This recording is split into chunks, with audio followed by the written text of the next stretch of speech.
Media വണ്ണിന്റെ vote വഴിയിലൂടെ പ്രയാണം തുടരുകയാണ്. ഇനി നമുക്കൊപ്പം ഒരു അതിഥിയുണ്ട്. മലയാളികൾക്ക് പരിചയപ്പെടുത്തലിന്റെ ആവശ്യമില്ലാത്ത പ്രൊഫസർ MK സാനു മാസ്റ്ററാണ് വോട്ട് വഴിയിൽ ഈ ഘട്ടത്തിൽ നമ്മോടൊപ്പം അതിഥിയായി ചേരുന്നത്. പക്ഷേ സ്വാഗതം മീഡിയ വണ്ണിന്റെ വോട്ട് വഴിയിലേക്ക്. പക്ഷെ നിർണായകമായ ഒരു തെരഞ്ഞെടുപ്പിനെ അഭിമുഖീകരിക്കുകയാണ് രാജ്യം. എന്താണ് ഈ തെരഞ്ഞെടുപ്പിന്റെ പ്രാധാന്യമായി മാഷ് കാണുന്നത്? ഈ തെരഞ്ഞെടുപ്പിൻ്റെ അടിസ്ഥാനപരമായ പ്രാധാന്യം നമ്മുടെ ഭരണഘടനയുടെ ഭാവി നിശ്ചയിക്കപ്പെടുന്ന ഒരു തെരഞ്ഞെടുപ്പാണിത്. ഇതിനു മുമ്പുള്ള എല്ലാ തെരഞ്ഞെടുപ്പുകളിലും ഭരണഘടനകൾക്ക് പ്രശ്നമായിരുന്നില്ല. പക്ഷേ ഇന്ന് ഹിന്ദു മതത്തിന് ആധിപത്യമുള്ള ഒരു സഖ്യം അധികാരത്തിൽ വന്നാൽ, അവർക്ക് ഭൂരിപക്ഷം കിട്ടിയാൽ, അവർ പറഞ്ഞിട്ടുള്ളത് തന്നെ ഈ ഭരണഘടനയിൽ മാറ്റം വരുത്തുമെന്നാണ്.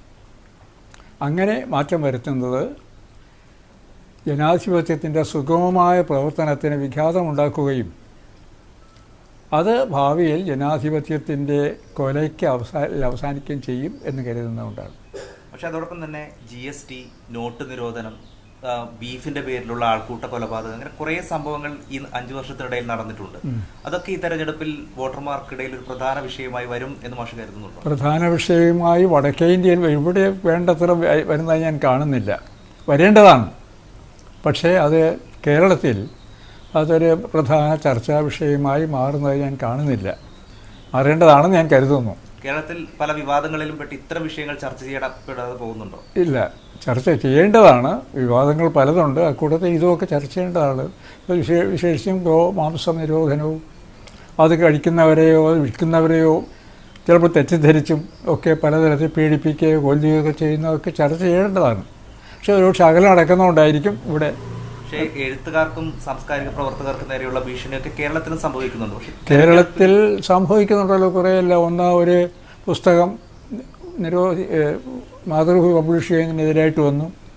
പിന്നെ ഇപ്പോൾ പ്രസംഗിക്കുന്ന നമ്മുടെ സുനിൽ P. ഇളയിടത്തിനെതിരെ എല്ലായിടത്തും ഭീഷണി എന്ന് തന്നെ പറയാവുന്ന തരത്തിൽ വരുന്നുണ്ട്. ഇതൊന്നും നല്ലതല്ല, ഒരു കാലത്തും ഇവിടെ കേരളത്തിൽ ഉണ്ടായിട്ടില്ലാത്തതാണ്. ഇവിടെ ഇപ്പോൾ പ്രധാന ചർച്ചയാകുന്നത് ശബരിമല വിഷയമാണ്. പ്രധാനമന്ത്രി അടക്കം വന്നിട്ട് പറയുന്നത് ക്ഷേത്രം ശബരിമലയുമായി ബന്ധപ്പെട്ട കാര്യങ്ങളാണ്. അതിൽ കേരളത്തിലെ സർക്കാർ സ്വീകരിച്ചൊരു നിലപാടുണ്ടല്ലോ, അത് അവർക്ക് തെരഞ്ഞെടുപ്പിൽ ഒരു തിരിച്ചടിയാകും എന്ന് മാഷ് കരുതുന്നു. അതെങ്ങനെയാണെന്ന് എനിക്ക് നല്ല നിശ്ചയമില്ല. എനിക്ക് അതിൻ്റെ ജനങ്ങളുടെ നാടിമിടിപ്പ് എങ്ങനെ നീങ്ങുന്നു എന്ന് മനസ്സിലാക്കാൻ സാധിച്ചിട്ടില്ല. കാരണം അത് മനുഷ്യരെ ഒരു തരത്തിൽ അന്ധരാക്കി നടത്തിയ ഒരു പ്രചരണമാണ്. അപ്പോൾ അന്ധമായ മനസ്സുകൾ ഇതിനോട് എങ്ങനെ പ്രതികരിക്കും എന്നുള്ളതും നിശ്ചയമുള്ള കാര്യമില്ല.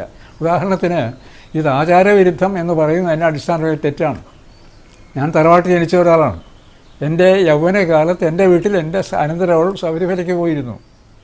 അതിനുശേഷം അയൽപക്കത്തു നിന്ന് പോകുന്നത് ഞാൻ കണ്ടിട്ടുണ്ട്. അപ്പോൾ ഇത് ആചാരമായിരുന്നില്ല. ഇടയ്ക്കാലത്ത് 91 മാത്രമാണ് ഒരു ആചാരം പോലെ ആക്കിയെടുത്തത്, ഒരു നിയമം കൊണ്ടുവന്നത്. പക്ഷെ അപ്പോഴും ആളുകൾ പോയിരുന്നു, ഒരു കർശനമൊന്നും ഉണ്ടായിരുന്നില്ല. അതാണ്. 2 ആചാരമാണെങ്കിൽ തന്നെയും കേരളത്തിൻ്റെ ചരിത്രം ആചാര ലംഘനത്തിലൂടെയാണ് ഒന്നിനൊന്ന് മനുഷ്യ സ്വാതന്ത്ര്യത്തിൻ്റെ വികാസം സൃഷ്ടിച്ചെടുത്തത്. അതുകൊണ്ട് രണ്ടത്തെ തെറ്റാണ്. ഇത് എങ്ങനെ ജനങ്ങൾ കാണുമെന്ന് എനിക്കറിയില്ല. ഇപ്പോൾ മാഷിന്റെ മണ്ഡലത്തിലെ കാര്യത്തിലേക്ക് തന്നെ വന്നത്, എറണാകുളത്ത് ശക്തമായ മത്സരം നടക്കുകയാണ്. രാജീവ്, അപ്പുറത്ത് ഹൈബീഡൻ, അൽഫോൺസ് കണ്ണന്താനം. അതെ, ഒരു മാറ്റം ഉണ്ടാകും എറണാകുളത്ത് എന്ന് മാഷ് വിശ്വസിക്കുന്നുണ്ടോ? ഇവിടെയോ? എറണാകുളത്ത് കുറെ കാലമായി UDF പര്യടനം തുടരുകയാണ്.